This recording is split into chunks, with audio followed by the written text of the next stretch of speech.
किसान, बदलते भारत की शान।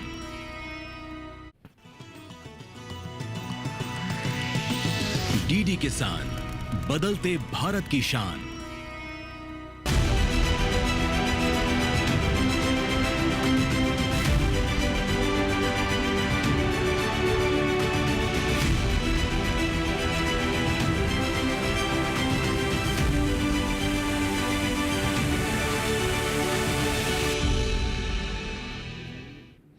नमस्कार, दूरदर्शन किसान में आपका स्वागत है। मैं हूं सुरेश मनचंदा और आप देख रहे हैं अपना कमोडिटी एक्सपर्ट। जी, हमेशा की तरह, हर हफ्ते की तरह इस बार हम लेकर के आए हैं आपके लिए चुनिंदा और खास कमोडिटी, और वो खास कमोडिटी है ग्वार।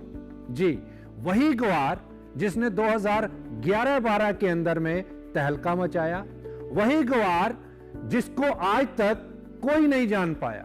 क्या किसान इस साल इसको सोने की तुलना के अंदर में देख पाएंगे? क्या वैसा तेजी इसके अंदर दिखाई देगी या नहीं देगी? इसी पर हम आज बात करेंगे और स्टूडियो में हमारे साथ दो खास मेहमान इस समय पर मौजूद। चलिए आपको उनसे मिलवाते हैं। हमारे साथ आज स्टूडियो में मौजूद हैं मनोज गुप्ता जी, एनएम ग्रुप से गंगानगर से चल करके आए हैं यहां दूरदर्शन किसान के स्टूडियो में। आपका स्वागत है, अभिनंदन है। साथ ही हमारे साथ इस समय पर ऑनलाइन जुड़ रहे हैं पुखराज चोपड़ा साहब। आप ग्वार के जानकार और लंबे अरसे से ग्वार के ट्रेड में शामिल हैं। पुखराज जी, स्वागत है आपका अपना कम्युनिटी एक्सपर्ट में। मेरा पहला सवाल मनोज जी, जैसे शुरुआत में मैंने कहा 2011-12 30,000 रुपए, 30,000 रुपए के ऊपर जब भाव आए थे ना, तो मुझे याद है, क्योंकि मैं इसको बड़ा नजदीक से कवर करता था इस कमोडिटी को, तो लोगों ने कहा था कि भाव जो है ये 50,000 रुपए का आंकड़ा छुएंगे। 50,000 तो नहीं छू पाए, लेकिन अगले साल इसमें इतनी जबरदस्त गिरावट देखने को मिली कि भाव 3500 रुपए पर आकर के टिके। यानी कि जहां से चालू हुआ बाजार 2,000 रुपए से चालू हुआ, 30,000 पर गया, 30,000 क्रॉस किया, 33,000 रुपए के आसपास, वहां से पटकनी ऐसी खाई कि 3500 रुपए। अब 5200 और 5800 रुपए का ये खेला चल रहा है पिछले करीब करीब एक साल से। कैसे देखते हैं? देखिए साहब, 2011-12 का जो समय था वो एक वर्ल्ड में ऑयल ड्रिलिंग का समय था। वहाँ एक्चुअल डिमांड थी और ग्वार हमेशा सही एग्री कोमोडिटी व्यापारी का पसंदीदा सब्जेक्ट रहा है। लोगों ने आज तक जितनी भी संभावनाएं देखी, तो कभी भी कोई आदमी ये नहीं बोलता गेहूं 10,000 रुपए हो जाएगी, सरसों 20,000 रुपए हो जाएगी। ग्वार हम शुरू से ही देखते आ रहे हैं। ग्वार एक ऐसी चीज है जिसमें लोगों की भावनाएं जुड़ी हैं। हम पहले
टन का था, जबकि पूरे 10 साल के बीच के अंदर में हमने इस डेटा को अचीव नहीं किया।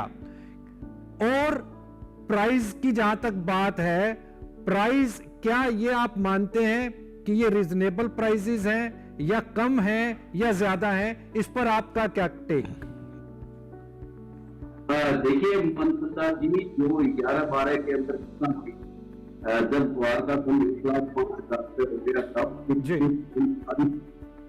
अमेरिका को अपनी डिपेंडेंसी में आना था, दूसरों पे डिपेंड जो था अमेरिका, तो उसने तेल के कुओं की खुदाई शुरू कर दी। अच्छा। और तेल के कुओं की खुदाई के अंदर उसने खूब कम को यूज किया, क्रूड के कुओं की खुदाई की बड़ी लागत किया। हाँ। तो उस लागत की वजह से, उस डिमांड की वजह से इसकी खपत बढ़ी और खपत के साथ साथ उसका भाव भी बढ़ गया। अमेरिका को दोनों क्योंकि भाव इस तरह से बढ़ गए कि 1,05,000 रुपए हो गए, तो वहां की कंपनियों ने इसके केमिकल को ढूंढना शुरू कर दिया कि इसकी जगह कौन सा केमिकल दिया जा सकता है जिससे इस पे डिपेंड नहीं रहना पड़े। हाँ। तो 2-3 तरह के केमिकल आए और गवारगम की जगह केमिकल लेने लग गए। हाँ। और जो प्लांट थे, जो वहां की प्रक्रिया थी, उससे गम हटता गया और केमिकल की बेसिस पे वहां पे प्लांट लगते गए। हाँ। तो जैसे ही केमिकल की बेसिस पे प्लांट लगे, इसके भाव घटने शुरू हो गए। हाँ। और भाव घटते अब इस स्थिति में आ गया है। ये स्थिति भी तब है मनचंदा जी, जब इसकी डिमांड फूड सेक्टर में बढ़ी है। ये तो आप विकसित कंट्रियों की बात करते हैं ना, हाँ। कि यहाँ पे कम जाता है, इसका सबसे बड़ा हाथ फूड सेक्टर का है। हाँ। आज भी कम को, गवार को नहीं किसी ने संभाल रखा है, तो 1 नंबर पे वो फूड सेक्टर है। ठीक है। अगर विदेशों में, यानी पुखराज जी आप ये कहना चाह रहे हैं कि क्रूड ऑयल की जो ड्रिलिंग हो रही थी पहले, वहां जहां यूटिलाइजेशन था, अब वहां यूटिलाइजेशन ना होकर के फूड इंडस्ट्री के अंदर इसका यूटिलाइजेशन हो रहा है? जी मैं ये कह रहा हूँ, पिछले साल जब बाइडेन आए अमेरिका में, तब ये एक उम्मीद जीती थी कि इको फ्रेंडली, जो पर्यावरण के लिए जरूरी है, तो केमिकल को यूज ना करके गम का यूज करेंगे। एक उम्मीद थी कि वापस से गम की डिमांड बनेगी, पर ऐसा हुआ नहीं। बाइडेन ने भाषणों में तो यही बोला कि पर्यावरण की सुरक्षा के लिए हम जो इको फ्रेंडली है, पर्यावरण फ्रेंडली है, उनको हम यूज में लेंगे, पर उस पर काम नहीं हुआ। अब भी वो केमिकल के आधार पे ही प्लांट चल रहे हैं। अब वो शिफ्ट इसलिए नहीं हो रहे हैं कि इसके अंदर वोलेटिलिटी बहुत है। अगरचे वो शिफ्ट हो जाए और फिर से इसके भाव बढ़ जाए, तो फिर उनको अपने कारखानों को चेंज करना पड़ेगा। तो ये स्थिति इसके साथ में हुई है। हाँ। भाव की बात हम करें तो जैसे इसके 1 लाख रुपए गम के भाव और 30,000 रुपए ग्वार के भाव बढ़े, वैसे ये सबकी आग का तारा हो गया। हाँ। किसानों ने पैदावार शुरू कर दी, लोगों ने घर में रखना शुरू कर दिया। राजस्थान, पश्चिमी राजस्थान में तो ऐसा कोई व्यक्ति नहीं मिलता था जिसके पास गवार नहीं। वो आज भी यही स्थिति है जी। वो आज भी यही स्थिति नहीं होता था। हाँ। धीरे धीरे हालात खराब होते गए। हम 2012 से इंतजार कर रहे हैं, 2024 हो गया। हाँ। यानी 12 साल का इंतजार हो गया, पर वो तेजी नहीं आई, वो डिमांड लौट कर नहीं आई। यदि ये डिमांड जो 1,10,15,000 टन की खड़ी है, वो भी फूड सेक्टर के भरोसे ही ज्यादा खड़ी है, तो अभी भी 3,15,000 टन की, 3,10,000 टन की तो डिमांड है निर्यात की, वो आ रही है। और ये अच्छी मात्रा है, खराब मात्रा नहीं है। इसके अंदर 1 करोड़ बोरी की खपत हो जाती है, प्लस मतलब 1 करोड़ बोरी से प्लस की खपत हो जाती है, तो ये ठीक है। इससे निर्यात की दृष्टि से संतोषजनक है, भले भाव की दृष्टि से संतोषजनक नहीं बन सकता। ये जो 3 साल गए कोरोना काल के, जिसके अंदर आपका जो एक्सपोर्ट था वो डिप लिया, उसने 50% एक्सपोर्ट रह गया था, लेकिन प्रोडक्शन अच्छा था, 1 करोड़ बैग के ऊपर का प्रोडक्शन था। इस पर हम चर्चा करेंगे और इस पर मैं आप लोगों के व्यूज जानना चाहूंगा, लेकिन एक छोटे से कमर्शियल ब्रेक के बाद। Happy birthday my dear. अरे ये क्या? एप्सिलॉन मेरी नई स्कूटी के लिए। ओए बनो से आनी, नहीं तो पैसों पे फिर जाएगा पानी। मतलब? सुनो, ऑनलाइन लैंडिंग एप्स को जांच परख कर आरबीआई अधिकृत बैंक एनबीएफसी से ही आप लोन लीजिए। अनधिकृत एप्स या अनजान लोगों से निजी जानकारी शेयर करना यानी धोखा। दादू हाँ? बन गई सियानी। गिफ्ट नहीं खोलेंगे? आरबीआई कहता है इनसे सुनिए। जानकार बनिए, सतर्क रहिए।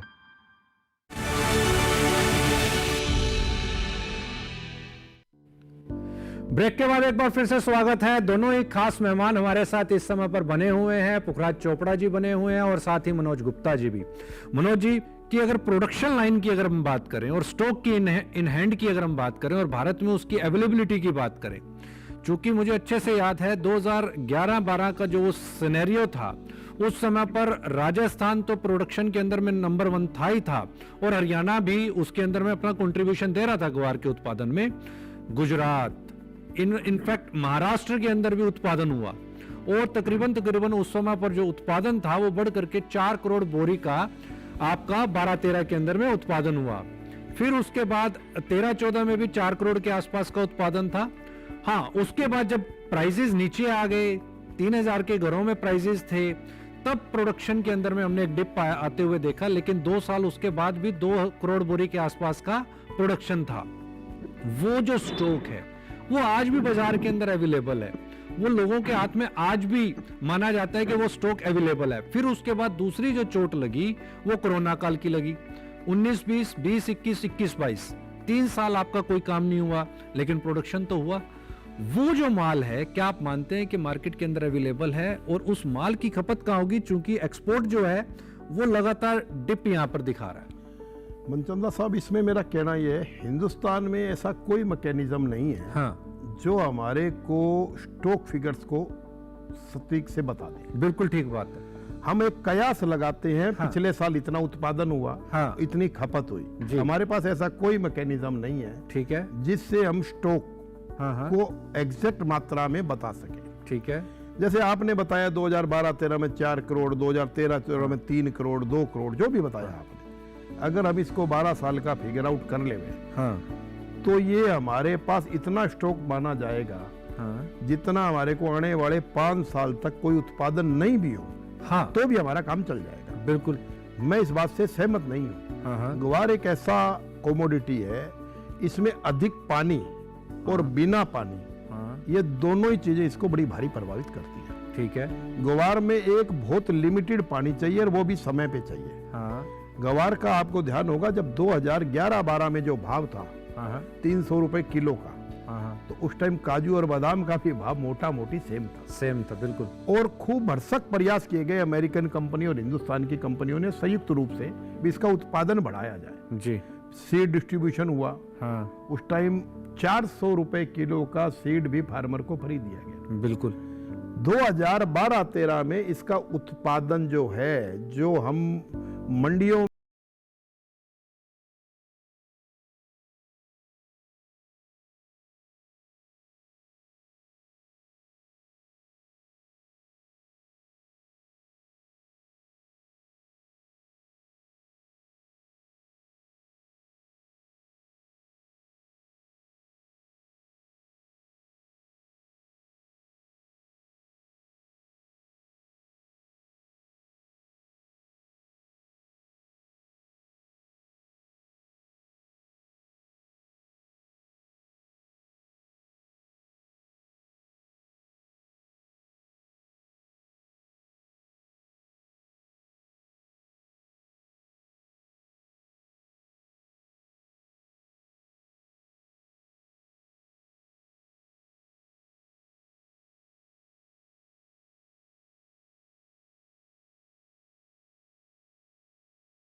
ये एक रिपोर्ट आपके सामने ग्वार पर।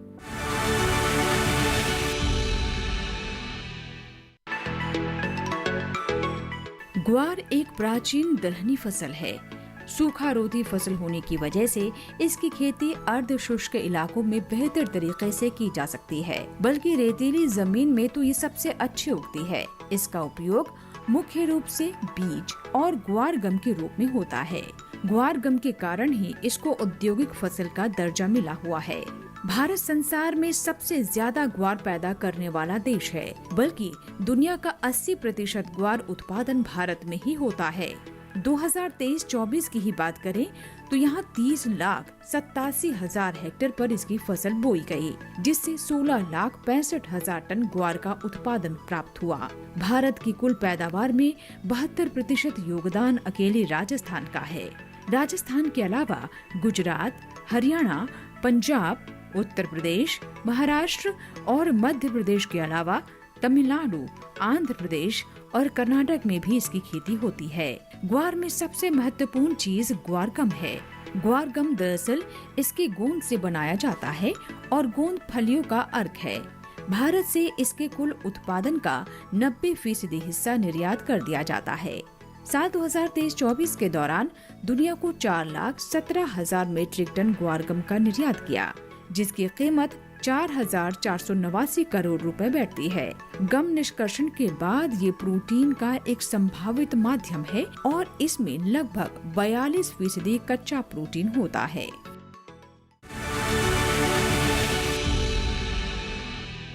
पुखराज जी, अभी हम मनोज जी से बातचीत कर रहे थे और मनोज जी का ऐसा मानना है कि ये वाला साल जो है ये चढ़ती कला है ग्वार के लिए।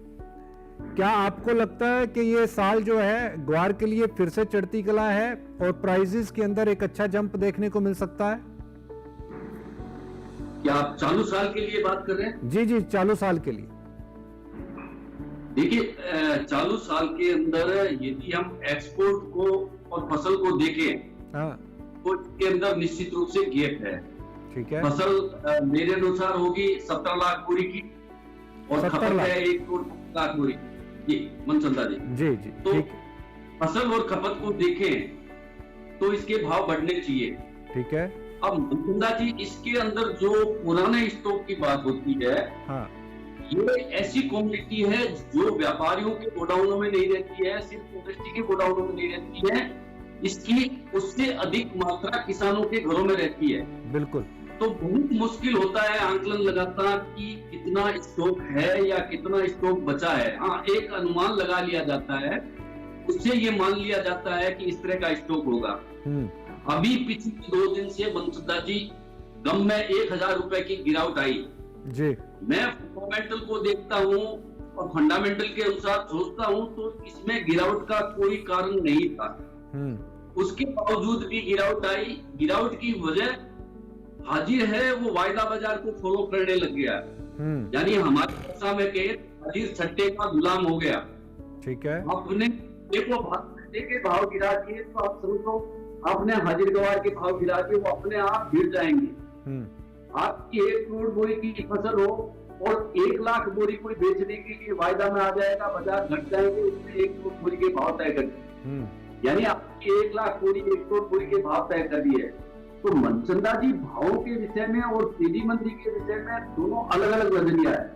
अब आप फंडामेंटल देखेंगे, टेक्निकल देखेंगे या स्क्रीन को देखकर अपना व्यू देंगे, तो ग्वार को ये रहा है कि स्क्रीन को देखकर ही व्यू देना पड़ता है। बारिश का भी आंकलन लेंगे और साथ ही ये भी जानने की कोशिश करेंगे इस साल एक्सपोर्ट कितना होगा और उस एक्सपोर्ट का इम्पैक्ट कितना पड़ेगा। ग्वार की कीमत क्या, जैसा पुखराज जी कह रहे हैं कि 6,000 रुपए के ऊपर नजर आएगी या फिर यहां से 5,000 रुपए के जो घरों के अंदर पिछले 1 साल से घूम रही है वहीं घूमती रहेगी। एक छोटे से कमर्शियल ब्रेक के बाद।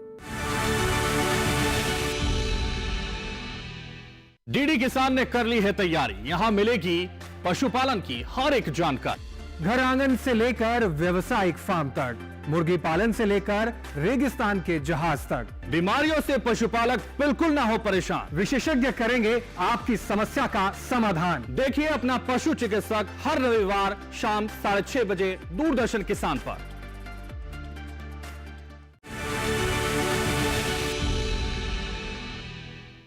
ब्रेक के बाद एक बार फिर से स्वागत है। चर्चा हो रही है ग्वार पर, जिसे कोई समझ नहीं पाया। जी हां, अब बात है ग्वार को लेकर के रैपिड फायर की। हमारे दोनों खास मेहमान हमारे साथ हैं। मनोज जी, रैपिड फायर है, जल्दी जल्दी क्वेश्चन पूछूंगा, जल्दी जल्दी से जवाब देना है। चोपड़ा जी, आप भी तैयार हैं? जल्दी जल्दी से क्वेश्चन और जल्दी जल्दी से आंसर। मेरा पहला क्वेश्चन है चोपड़ा जी आपसे कि इस साल आप एक्सपोर्ट क्या देखते हैं? क्या लगता है आपको 4.5 लाख मीट्रिक टन को पार कर पाने में ये कामयाब होगा? चूंकि अगस्त तक 1,94,981 मीट्रिक टन का निर्यात हुआ है। ये पार नहीं होगा। अभी जैसे ग्वार के अंदर 1,000 रुपए की करेक्शन देखने को मिली, तो क्या लगता है खेला हो रहा है या फंडामेंटल? क्या है, ये डिमांड सप्लाई का खेल है। हाँ। एक्सचेंज में जब आपके पास सेलिंग पावर ज्यादा है और एक्सचेंज उसको कंट्रोल नहीं कर रहा है, तो कहीं ना कहीं ये खेला खेला है। कोई डिमांड में तो कमी आई नहीं। डिमांड तो इस साल 15 से 20% ज्यादा रही। जी, पुखराज जी, अगला सवाल आपसे है। क्या लगता है आपको ग्वार साल 2024 दिसंबर एंड तक क्या भाव? 5500 से 6000। 5500 से 6,000 रुपए के बीच में ये घूमेगा। ग्वार गम के अंदर में इस समय पर आपको क्या लगता है देश के अंदर ग्वार सीड का जो स्टॉक है वो कितना अवेलेबल हो सकता है? पिछले काफी समय के बाद ग्वार सीड का स्टॉक जो है वो हमारे पास लोवेस्ट रेंज में है। और ग्वार सीड का आपको क्या लगता है इस समय पर प्रोडक्शन क्या होगा? प्रोडक्शन साहब इस साल जो मेरा अनुमानित प्रोडक्शन जो है वो कहीं ना कहीं 85 लाख बोरी पे। 85 लाख बोरी। जी। ग्वार के प्राइसेस इंक्रीज होंगे तो जहां पर वो फूड इंडस्ट्री के अंदर में यूटिलाइज हो रहा है, तो वहां पर क्या कॉस्ट वेरिएशन नहीं आ जाएगा?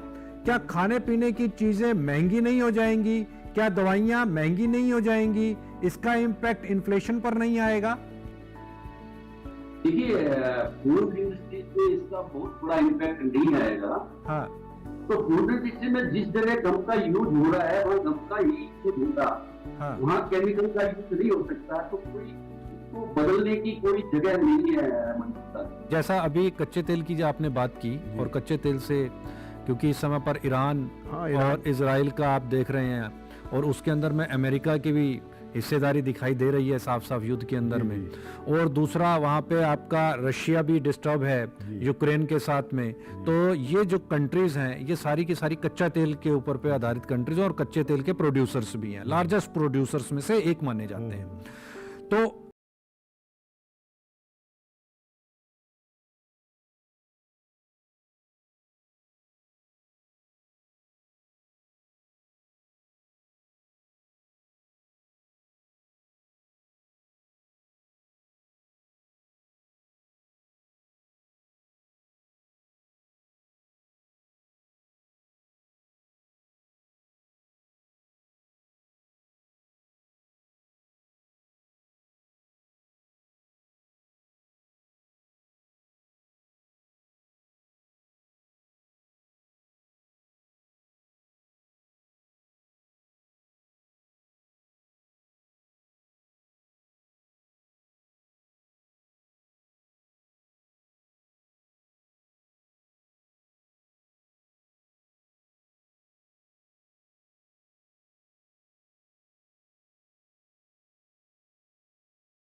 और अब जो सही जवाब देने वाले जो दर्शक हैं उनके नाम आपकी स्क्रीन पर।